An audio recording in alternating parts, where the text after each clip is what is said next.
So, this is a real life story of how my so called best friend, which I knew for 12 years, tried to kill me. And he did all of this for what? For some money. And yes, guys, make sure to keep one thing in mind that all of this story is 100% truth, and this happened to me in real life. None of this, not even a single part of this, is made up or fake.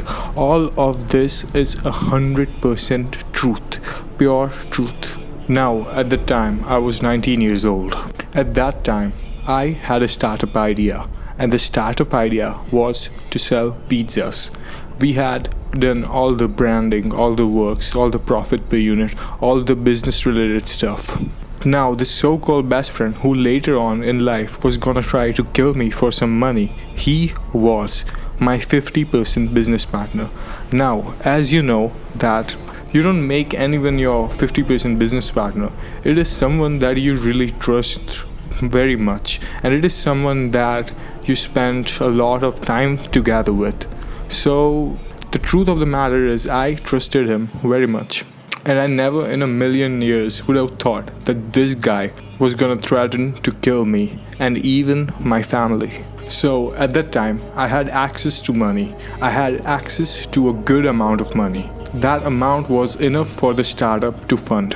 And also, the property where we were gonna start that business, my family owned that property. So we could literally start that business rent free. Anyways, the point of this conversation is that he knew that I had access to a very good amount of money, and I trusted him. So I told him the amount I had and how I had the access to it. At that time, in his mind, he was determined to rip it off from me, to scam it, to take it away from me, no matter whatever the price, no matter how dark he has to go, no matter how sadist he has to be, no matter how evil he has to be. He literally left his morality and ethics behind. At that time, we used to talk a lot about how we were gonna run the business, how we were gonna make it, and we talked about many other things too, that how I was starting a YouTube channel, how I'm gonna be a successful YouTuber, how I'm gonna put all the time, efforts, everything into YouTube, because YouTube is a really great business. So when I told him that, he knew everything. He knew every friend I had, everything about me. This is a person that I shared a lot of secrets with, and he's one of the few person who knows literally like almost the most memorable parts of my life. So now you know the in-depth of the story and the relationship. Let me tell you all how the scam began. So it started off with that so-called person calling me and telling me that his mom and dad are gone and he wants me to come there and we could play some music. So he told me to bring my guitar, and I went. As I got there, as we were about to start jamming, he got a video call from a stranger, from a complete stranger. That stranger told him to bring me to the house that he lives in. And I was like, I don't want to go to a stranger house. But he told me that you'll enjoy it, please come with me. And so he took me there. And as we went at his place, the door opened and I saw a guy. He had tattoos all around his arms. He was black and he had like broken teeth. His teeth were not in light at all, and he was like the scariest dude you can imagine. Like, that dude was scary as all hell. He introduced me to him, and I was like scared and I was shocked, because I've never seen or I've never hung around a guy who has like tattoos, who looks as ugly as him. Like, he didn't have proper teeth and he was like literally very dark, and he was just so scary, and his voice was like deep and it sounded kind of funny. His whole house smelled like dog shit and piss, as he had a dog and it was all around his house. It was nothing but clean. It was all messy around, and the house wasn't clean or wasn't properly taken care of. As so, they both walked me into his room, and as I walked in, I saw another guy that was laying on his bed. And when I entered his room, I was really shocked and really scared. He had like drugs in his house, like on his bed. Like he had the planned drug, and he didn't have just planned drug. He had like loads and loads of it. Like he had like a huge bag in it. He kept that in a huge bag. Now, if you don't know, I am a straight edge guy. Straight edge means I don't drink, I don't smoke, I don't do drugs, not at all. I usually stay away from this kind of stuff. So it was all new for me, and it was like I was seeing it in real life for the first time. I watched like TV series like Breaking Bad and Narcos that has this kind of stuff in it, but it was first time seeing it all in real life. So they made me sit on his bed, and as I watched, I was kind of scared. Like my body didn't feel right. There was like a crazy vibe coming. I just didn't feel comfortable sitting there, and I just wanted to go. It was like some strange dark fear within me. It just so happened that I just wanted to leave, but at that time while we were talking, the guy that I just met just now, the one with the tattoos and weird face, at that time he wanted to gain my trust. He was talking about how this house, his house that he had, was always open for me. How he trusts me with everything, how I am his new good friend, and he kinda wanted to gain my trust. He wanted me to trust him, and I don't know for what reason. And when I asked him why would he trust me so much, so his reply was simple: even though I just met you now, you went to the same school that I did, so it's alright, I trust you with everything. He told me that I could talk with him about anything or any topic, any personal thing. He could trust me with everything, and he told me that his house was open for me 24/7. I could stay there anytime and stuff like that. He just wanted my trust. And at that time, me being naive and not knowing, I fell right into his trap. I just thought that I shouldn't judge him by the way he looks and by him having tattoos. So I just thought that I could trust this man. Because at that time I thought to myself, just because they took drugs and they have tattoos and they look weird doesn't mean that they must be bad people. They could be good people, and it seems like that this guy is genuine. But damn, I was wrong. So after an hour of sitting there, I took a leave. And when I reached home, that feeling, that fear, that deep dark fear, that instance just disappeared. I felt normal again. But after 2 days, I received a phone call from him again, that so-called best friend. He tells me that we're just going for a short ride, and I should hop in and make sure to take my guitar. So I was like, yeah, we can do a short ride. Okay, no problem. So I told my mom that I was going out with my friends, and she was like, yeah, sure. But even at that time, something just struck her. She was asking me kind of suspected questions, that where are you going, what for are you going, and she just resisted on me going. Like she didn't wanted me to leave. So I just told her it's gonna be alright, I'll just come in like some time. So as I went and I got into his car, it was that so-called best friend, and it was that tatted guy. So as I just sat in the car, they told me that we are about to go 140 kilometers away from here, and we'll come back in like 6 hours. This is a long ride. And at that time I resisted. I told them no. I told them no like 7-8 times. Then what happened was, at that time I was just new to this YouTube stuff. I didn't started my channel, I didn't have a laptop, I didn't have anything. So the tatted guy who wanted to gain my trust, he offered me a camera. He told me that YouTube is something that I've already done, and if you want, I could give you my GoPro. And I was like, yo, like GoPro is something cool.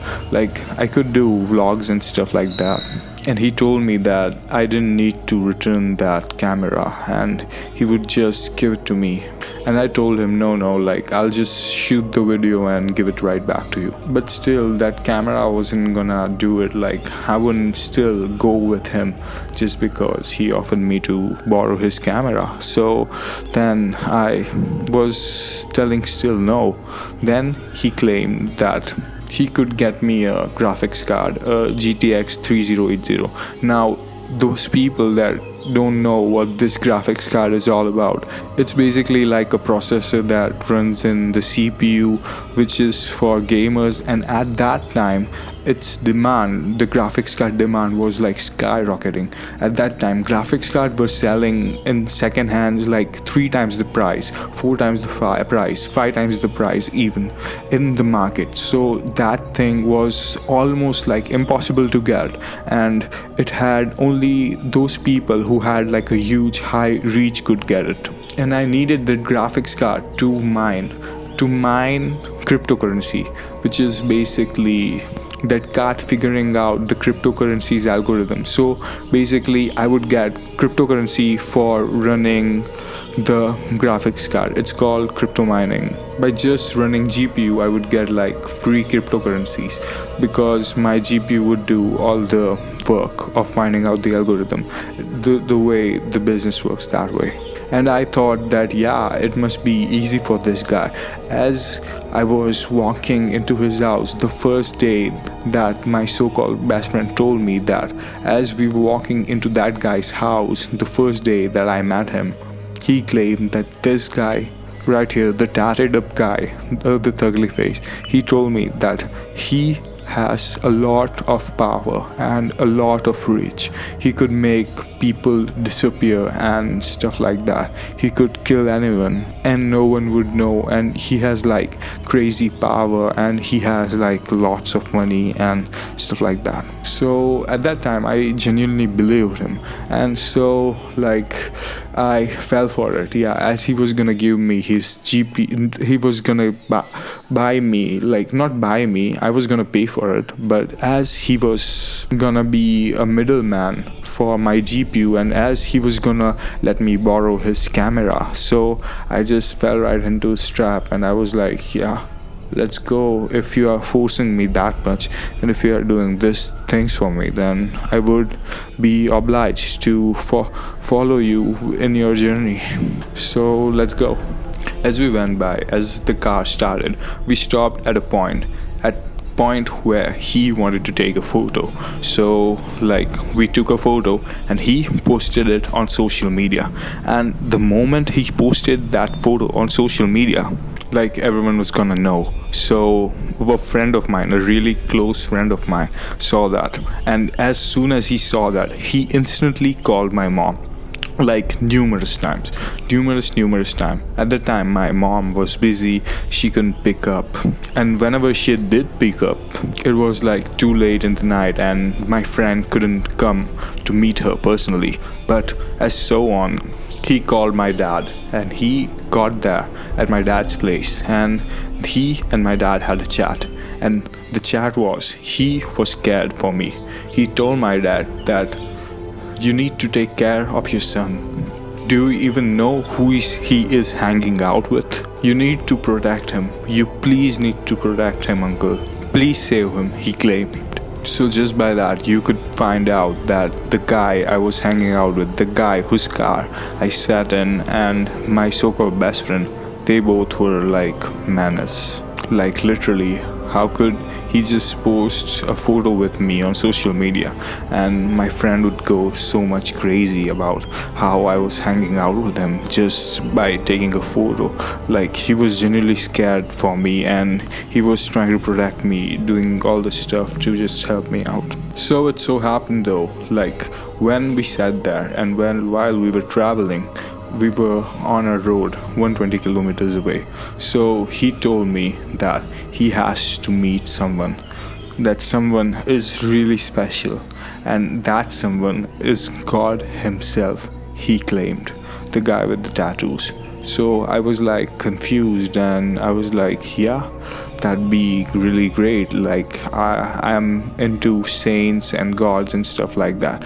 Like, you know, I'm really into Jesus Christ, Prophet Muhammad, Lord Buddha, Lord Krishna kind of stuff, spiritual stuff. So I thought that, and I really had some really great spiritual experiences in my life. I have visited many spiritual places, and it was like really orgasmic for me, the places I visited. So I was really excited about meeting this so called God man that they claim that he was God. And when, after traveling for so long, we finally reach his hut, like the man who he told was a god, he lived like in a hut. That guy was completely in a dark orange dress, completely. He had long hair, which were like really hard. You could tell that he hasn't washed that hair in like years. Before we entered, they both asked me if I had any money. I told them yes. So they made me bought some fruits, and I had no problem buying it for that so-called saint. So as we entered, he gave him the bag of fruits that I just bought, and he gave him drugs. Yeah, the drugs that we talked about, the plant drug. So the car that I just sat in was full of drugs. Imagine like if a police car is just pulled over, they asked him for his license, and that guy didn't have a license, which was told to him us in a roadway in the middle of the road. Imagine police checking out the car and it was filled with drugs. I was innocent, I never did any drugs. I hated drugs, to be honest. So imagine if a police caught us in this so long journey, I would be in for sure. I would be in. The police would catch me. So here's a lesson for you: never travel with a drug addict person, a person who consumes drugs. Never be friends with him, or never even travel with him at all cost, because that could end up you being in prison, like you could literally. So as he gave him drugs, he was really happy, and as I sat there, they told me that he was God himself, and I was like, okay. Then he started to talk, that so-called saint, that so-called fake-ass God. And when he talked about how Muslims should be killed and how Christians should be killed. That guy was a complete racist person, like a most racist person ever. He was like, I'm gonna chop Muslims' head off, I'm gonna chop Christians' head off just because they are Christians and Muslims and they destroyed our temples and stuff like that, all the racist bullshit. And as he was talking this dark stuff, those both people that I traveled with, and that tatted guy and so-called, they agreed with him. They were like, yeah, that's true, that should happen. They were acting like yes mans. They were telling, yeah, you are right, you are so right. And they were calling him a god, and he like accepted it. And it was just so petty that it's just crazy to think that those two goons believed that he was a god. He ain't no god. He was a racist, evil SOB. So as I was feeling really uncomfortable, I told him that I can't sit in this hut anymore. I need to get out, need some fresh air. And I just asked for the time again. Before starting this journey, I told them that my mom will be worrying for me, so I needed to come at 6. At that time, they told me that we would drop you by 5:45. He gave me his word. At that time, he said. So I was like telling him, let's get out of here, let's get out of here. I was like bugging every 10 minutes to tell him, let's go. And they finally came out and they were like, yeah, we're going, let's go. So they dropped me 3.5 hours before the promised time, and my mom was calling me. She was worried.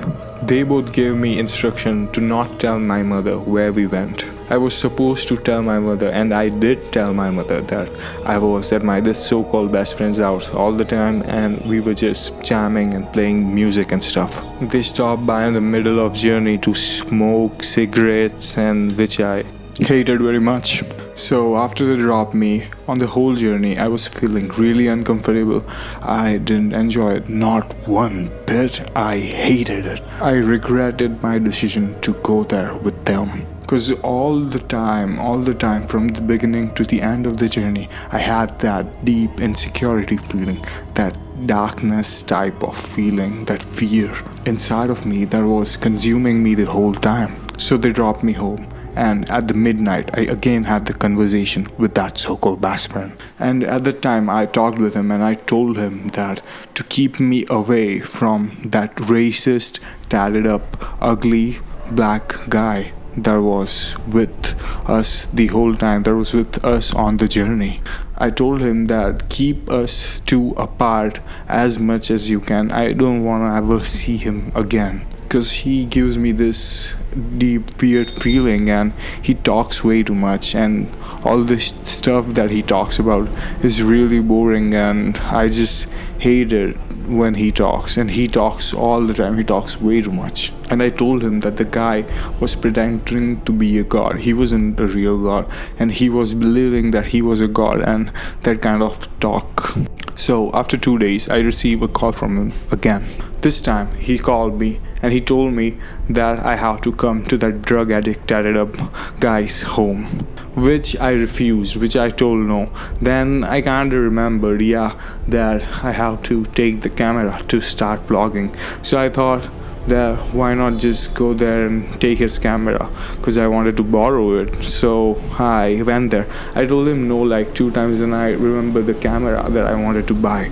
So I just took my ride and got it. And when I was downstairs on the building, it was like that feeling that I had this entire time. That feeling got so strong, the fear. But then I just didn't care about it. I just thought that it was my body, it was my mind and instincts just telling me something weird. But still I ignored it, and I went to his apartment on the 11th floor. So when I got there, he invited me, he greeted me, then he made me come in the house. And when I sat there, when I was just in there, he started talking mad, wild shit. Like, the stuff that he told me was absolutely absurd, insane. He told me the most offensive thing I've ever heard in my life. He talked some mad shit about even my mom and dad, who had nothing to do with it. But he kept talking that wild shit, and while he was telling me all that stuff, he had like a steel rod in his hand, and he started just pummeling me with that steel rod. He just started beating me with that steel rod. He got me over, he was aiming for my face, but he was swinging it like full power, full strength, and he just swung it again and again and again and again. My hands were completely red, the part where he hit me, and some of it even turned black, and he was just beating me up without any sense. At that time, I could have defended myself. I am a Brazilian Jiu-Jitsu practitioner, but I just didn't. I just couldn't, because of the fear that he might later on kill me and my body might not be found. I thought that he was the kingpin, the gangster that already the so-called best friend told me. And while he was beating me up, he was just watching. The other guy was just watching. That so-called best friend, he called me, he set me up for this trap, and they both had this shit planned out, and he was just beating me at that time. And he talked wild shit about my mom and dad, and they were just hitting me. And after beating me up for some time, for 5 minutes straight, while he was beating me in that time, he also threatened to beat up a lady friend that I had. A lady friend, yeah, can you imagine? He threatened me to beat her up too while he was at it. So I just thought to myself that, what have I done? What if he beats her up? Like, what would I do? And I just felt responsible if something happened to her, so I was really scared for her too. He was abusing her, he was talking some mad wild shit about her, and he never knew her, and he threatened to beat her up the same way he did to me. Yeah, he literally threatened to beat that lady friend of mine. After he was done beating me, he told me that he would kill me. He gave me death threats multiple times. He told me that he was gonna kill me. At that time when I was getting beaten up, I thought that this was it. I thought that I was gonna die. He told me that if he killed me, my body would not be found. It would just be here. He told me that no one would find me. He would just hide my body here. He also threatened me to burn my face with acid. He told me that he was gonna torture me. He said some insane things that I don't even want to say here. But that day was like the worst day of my life. Because not only was I afraid of my death, my death was something that I could have accepted, but the only thing that I was scared of was my mom and dad. Yeah, like I was genuinely scared for them, my mom and dad. So when he left me, after he was finished done with me, he told me that he needed the money that I had access to. Yeah, he told me that he threatened me with death, and after beating me up, after threatening me with so much shit, he then asks me for money. I was literally amazed by how far he would go for money. And what his reasoning was that I was bad luck to him on his journey when he was going to meet his God. It is really absurd and ridiculous that why would he come up with such an excuse? He could have just said that you're being scammed, if you don't pay me the money you'll die, but instead he comes up with this ridiculous thing, and he convinced himself, he thought that he was doing the right thing, and that my so-called best friend who trapped me, he also thought that they both were doing the right thing. So after they left me, they told me that they needed the money no matter what. And in that time period, I was so scared for my mom's life, for my dad's life, that I just checked on them all night. I couldn't sleep. I got there. I was like watching over them day and night. I was just really scared for them, and it was the worst day of my life. I couldn't express words what I was going through, but I just kept checking on them, on my mom and dad. Despite having to travel, despite having to change location, I just kept an eyes over them, that what would I do if something happened to them because of me. After that incident, again 2 days passed by. He called me again. This time I picked up the call and I wanted to tell him, please don't ever call me again. We are done.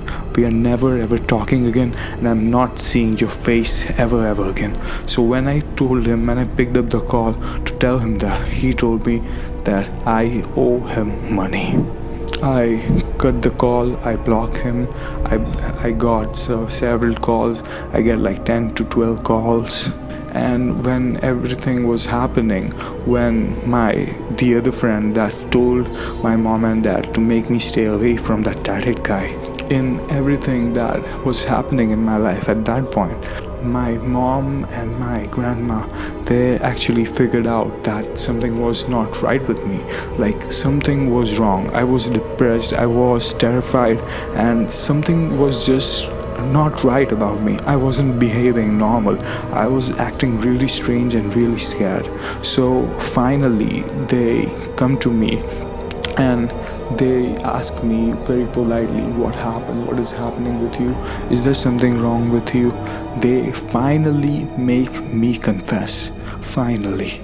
And when I told them the confession, when I finally told them what was happening, they finally raged.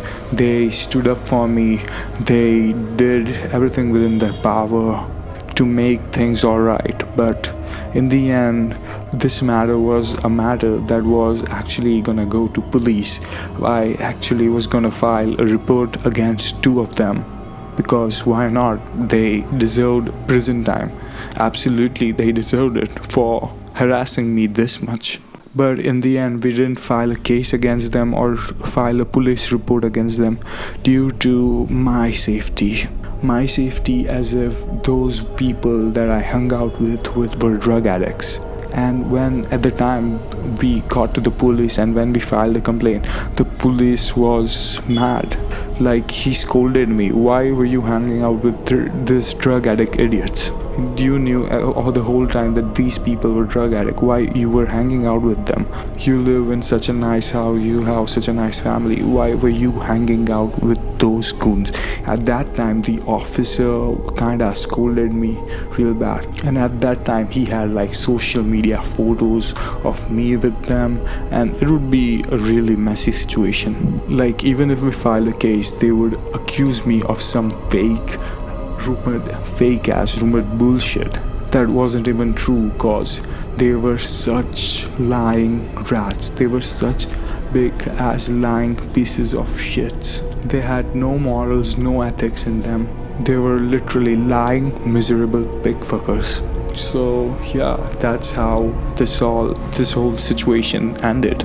So guys, after all this, I just want to let you know that there may be some person that you could trust the most, that you think that you can trust them with your whole life, but in reality they can be your enemies. The guy who is sitting next to you, who is your best friend, who you eat food with, who you talk everything about, everything, that guy can someday kill you for money, threaten to kill you for money. He could go any lengths to scam you.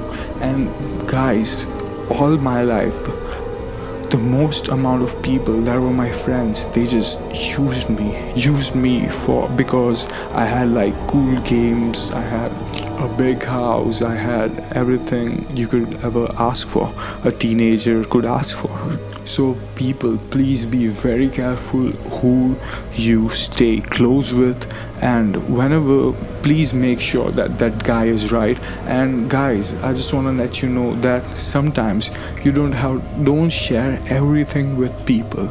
Like, don't show people how much money you have or how much you can access it. If something's good happen to you, don't let other people know, cause other people, they only want to ruin your happiness, or they want to use you for it, or they want to make that thing theirs. So guys, I just want to let you know that please be very careful about your friends, cause in my life I've known that there are no such thing as friends. They're just people who use you around. They're not with you because of you, they're with you because of the things you have, and how ways you can entertain them, or what way you could be of use to them. And that's the truth of the real world. That is reality. At least that's all I know. At least that's what I know. At least that's what life taught me. So I'll just put an end to this video right now. Thank you all for watching. Make sure you like and subscribe. See y'all later. Bye.